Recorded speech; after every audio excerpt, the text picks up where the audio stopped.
Well, the streetcar is in some hot water tonight as city officials scramble to plug a $1.2 million budget gap for next year.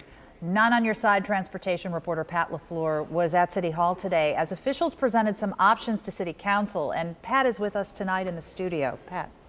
That's right. This is the first year the streetcar has faced a budget shortfall like this one since it launched in 2016. As you said, there's just over $1 million unaccounted for in its operating budget. Officials had some ideas on how to fill the gap. One option would be to remove an exemption some nonprofits have on the city's admissions tax. That's a tax paid on tickets for things like concerts at Music Hall, festivals, or sporting events. The other options all involved increasing revenue collected through parking permits and citations. But City Manager Patrick Duhaney also had a warning for council. Honestly, I think if I was in your place, the option I would possibly take is the admission tax one, but we really did not really have any of these things. They're not good recommendations. They were just options that we want to present to you. Now, City Council asked the administration to come back with more details about what they need for the budget next week.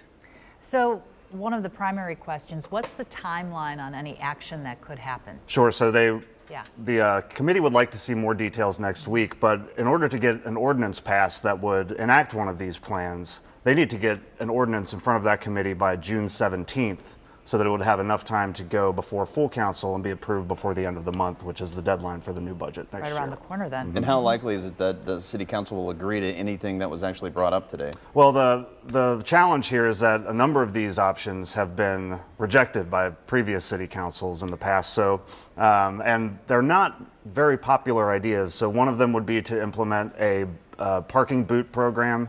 That's been shot down in the past. Increasing the cost of OTR parking permits. That was already a controversial plan before.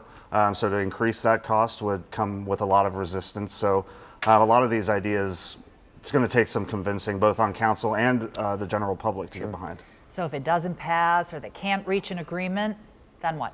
Well, so they don't really have that option. Okay. It's against state law for the streetcar to come back without a balanced budget. So they're going to have to come up with something. But if none of these ideas can be put into action, they're either going to have to reduce service or find another place in the budget to make some cuts. Pat LaFleur, thanks for your input. Thank you for having me. Keep us updated. Sure will.